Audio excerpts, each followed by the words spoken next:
This PetX Talk is brought to you by Natura Pets, Found Animals, and Dogwise Publishing. I'm Deborah Turner, and I'm happy to be here today to talk to you about today's canine liability in today's world. It isn't what it used to be, and unfortunately dogs are losing their lives because their owners do not recognize that they are putting their dogs in situations where in fact they could very likely end up put to sleep because of an injury to another animal or person. Every day I get calls from adults crying. They will call and say, my dog's 2 or 4, 6, 8, 12 years old and he's never done anything. And they'll proceed to tell me what has happened. Very often, it's something simple, and it's something you've done 100 times a day, is you go to answer the door, but today your elderly neighbor is walking their little dog, and your dog just happens to catch them in their eye out the door. Your dog wants to play, but the little dog doesn't. The owner, the older person, reaches down to grab their smaller dog, falls, and you're possibly looking at replacing a hip. You're looking at hundreds of thousands of dollars in medical bills. You are looking at your dog being labeled dangerous. If your dog does not touch a person or another animal, they can in fact be labeled dangerous, and you can be sued hundreds of thousands, if not more, depending on the injury. At a minimum, you're going to be expected to pay for the medical cost and the veterinarian costs. Veterinarian costs can run in the, well, tens of thousands, depending on how severely the dog is injured. In the event that the older person is also bitten or nipped, it's very likely that your dogs will be confiscated. It does not have to be only the one that's involved. It doesn't have to be your dog that nipped or bit.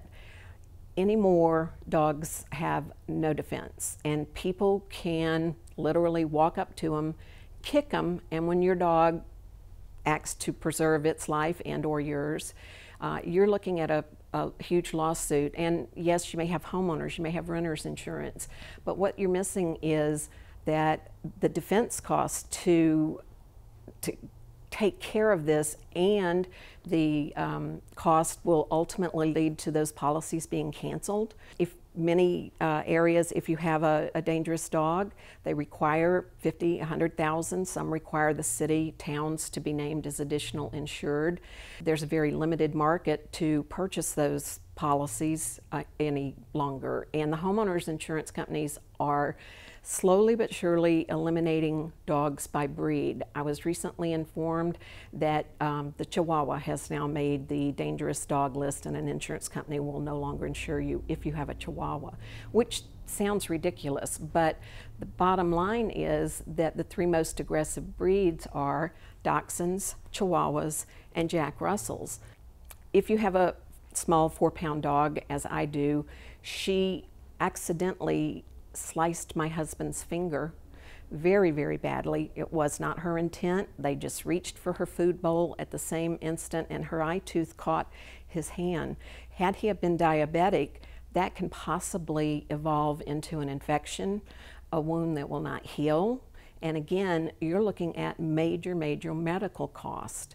Our society has increased in the number of dogs that people want to own. They're now our babies. We dress them, we carry them, we do wills for them. If you can think of it, we're pretty well doing it for our pets.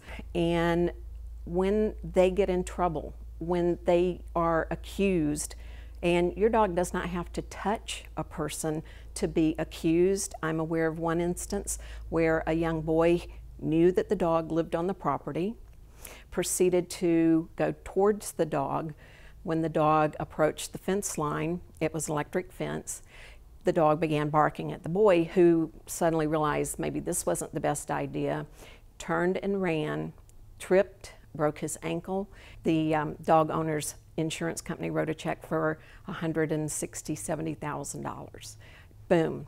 The dog never did anything. And it's very likely in many counties, cities, and towns that if your dog scares someone, period, that's all they have to do, is you're walking your dog, you'll come around a corner, Somebody sees them, turns to run because your 5-pound dog is going to kill them. And if they're injured, it's on you. It's amazing to me that joggers, a lot of dog owners are trying to be good owners, so they will walk their dogs at dusk and dawn. And I believe streets are 40 feet wide. The runners, joggers often come up from behind and they give the dog 6 to 12 inches. Well, even if the dog were to turn his head, he's totally under your control. If he turns his head and his eye tooth scratches them, you can count on them filing a claim. And it generally starts with, oh, no problem, I don't have to worry about this. You don't have to worry, it's just a minor scratch. I'm not sure where the change in that attitude comes from, but you can pretty well expect anywhere from a couple of weeks to a couple of months to hear from their attorney. And so many people tell me, well, they're not going to sue. And I'm thinking, I don't want to be the one to break it to you, but yeah, they will. It just is our American culture these days. Another instance is where bicyclists also seem to like to ride up behind owners with their dogs.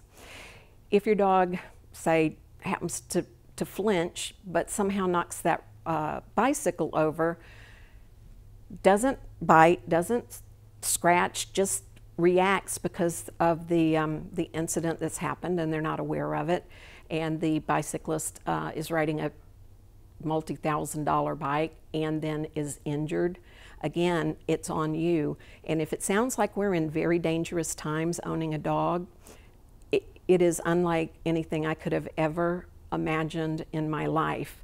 The towns and cities have swung so far to one side that they are labeling dogs dangerous for chasing another dog. Very often people will do the same thing over and over without any consequence. So if, again, the UPS man comes and your dog slips through and injures the passerby, you're not worried about it because you have it's never been a problem before. But your dog only gets one chance. If they injure someone and/or another animal, you can expect that they will be labeled something potentially dangerous, vicious, and then their lives are not going to be what they were. Their quality of life will be very diminished, and your pocketbook is going to be even more diminished because these cases can sometimes run for months. They can impound your pet and keep them where you are not allowed to visit for months on end, with you paying $15, $20, $30 a day for the boarding expense. And very rarely do people seem to win and get to bring their dogs home. It's extremely sad. I've seen a number of people who have done absolutely everything they can to make sure that it will never happen again. They'll get insurance, they will put up new fence, they will put a run line in the yard so the dog can't get out of the fence. And yet when the judge says, I don't care, it looks like it might have XYZ breed in it, and consequently we don't need any more of those dogs, and boom, you are going to kiss your dog goodbye and you get to pay for it. I firmly believe in prevention rather than insurance or waiting until it happens. You almost have to become your pet's advocate to the point that you can foresee those things that have never happened before.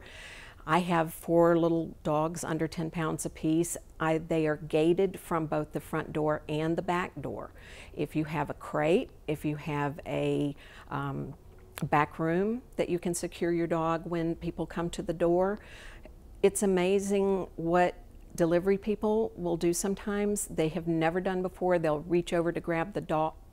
The dog will see their hand coming forward, and they're doing what we've bred them to do for hundreds of years. They are going to protect you. And we're right back in the same situation.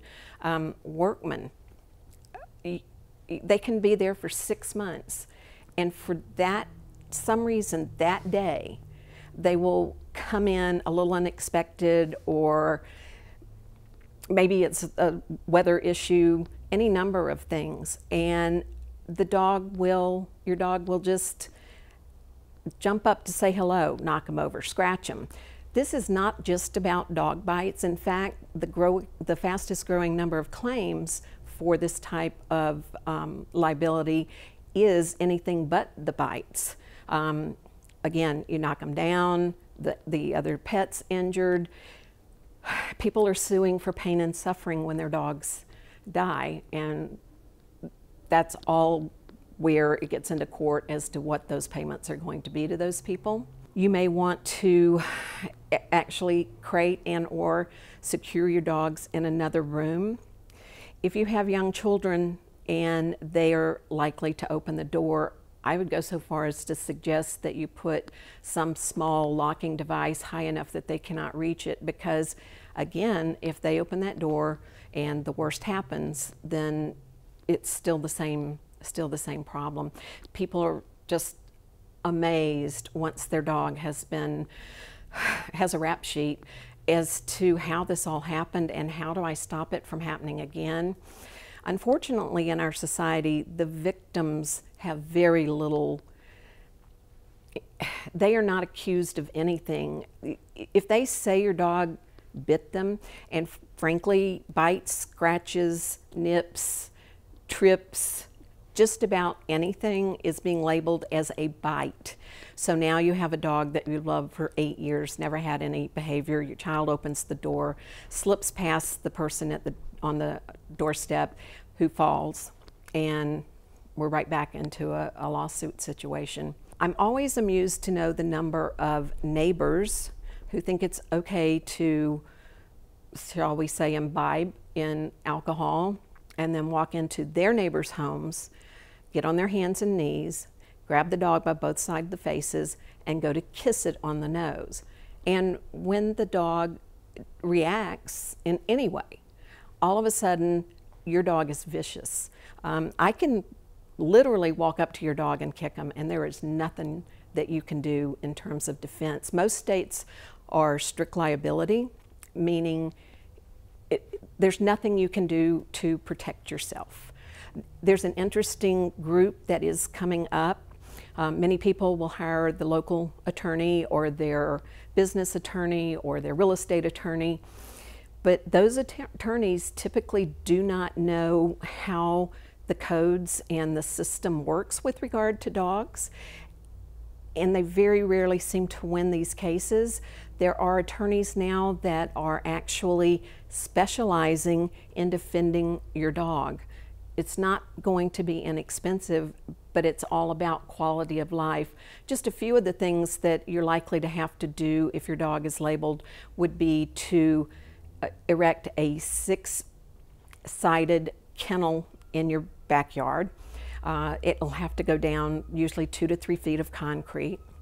Your dog will not be able to be away from your home without a muzzle. Your dog will not be able to walk, run free. Oftentimes they're not even allowed to be off leash in their own backyard. They are the victims. They're the ones that's going to suffer because you choose to say, gee, it's never happened before and I don't have to worry about it happening because they're 12 years old. What are they going to do? And people feel really, really guilty once their pet has in fact been labeled dangerous, accused of something that maybe they didn't even do. But if you're in a strict liability state, it doesn't matter. I have had more than one person call me and say, my dog was in my living room, but I have the only dog of this breed in my neighborhood, and this lady is saying that she was bitten by this type of dog. So there was no one home with me. My dog was laying right there on the couch. They confiscated him. They've labeled him dangerous. There is no proof. There is no witnesses. My dog is doing the time because somebody saw it as an opportunity to collect money. The insurance companies, a lot of people get very upset that they will settle the claims.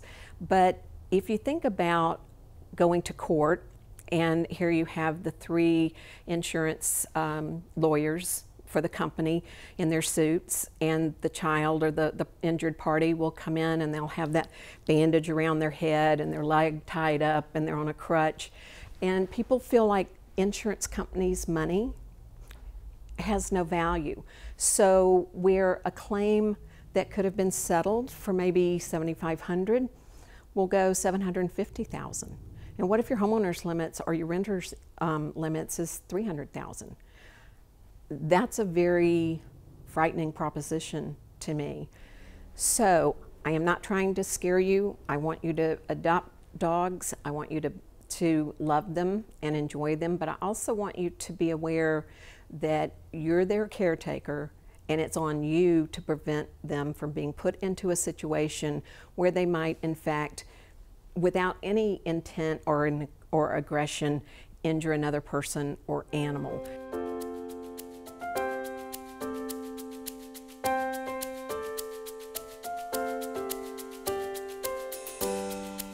So we just finished a great talk with Deborah about pet liability and how to be aware of your surroundings with your pet.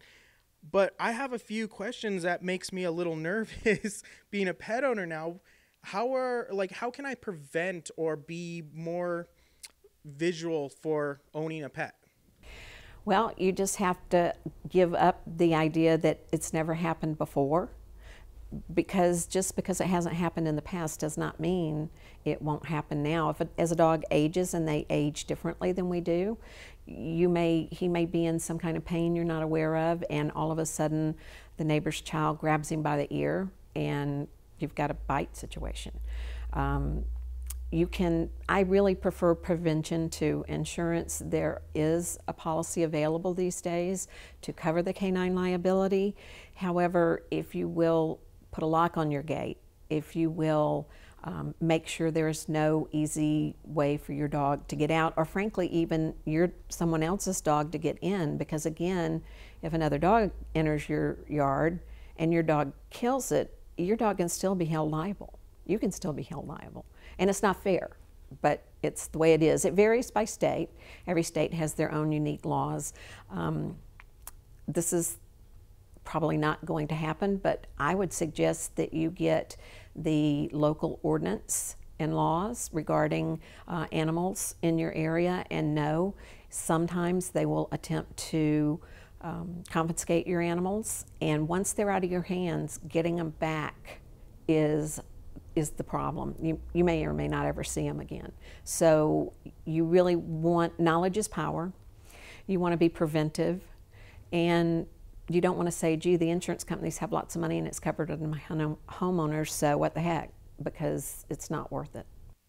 You talk about knowledge, and that's the smartest thing to do to get yourself educated about the situations. Now, laws are not national for the pets, so what are my resources for getting my information where I live? Well, under the Freedom of Information Act, you have rights to know every ordinance, every law that you are expected to abide. And there's actually a website called MuniCode, and very often you can type in your city and zip and they'll pop right out. The one thing you need to be aware of is that townships, cities, municipalities, counties, states can all have varying rules. And in fact, I've actually had one situation where the city and the county's rules worked against each other, and it was a nightmare trying to comply the way the laws were written. We did it, but not without a lot of trouble and conversation. So you want to be aware of what your rights are. You don't want them to take your dog if they don't have a right to do so. Last question I have for you. With the rise of dash cameras, body cameras, do we see maybe the potential future of having a dog camera on us all the time when we go jogging with our pets? Well, I had never thought of that, but it might. It's like anything else. Anymore, people can accuse very quickly. We're a society who thinks that no one should suffer any indignity by another person. We're not neighbors anymore. We're not friends. We're just individuals. And if you've got some way to prove that, in fact, your dog was running with you at 10 o'clock and not out alone, then yeah, I think that would have some value. Thank you so much. We really appreciate the talk. Thank you. I enjoyed being here.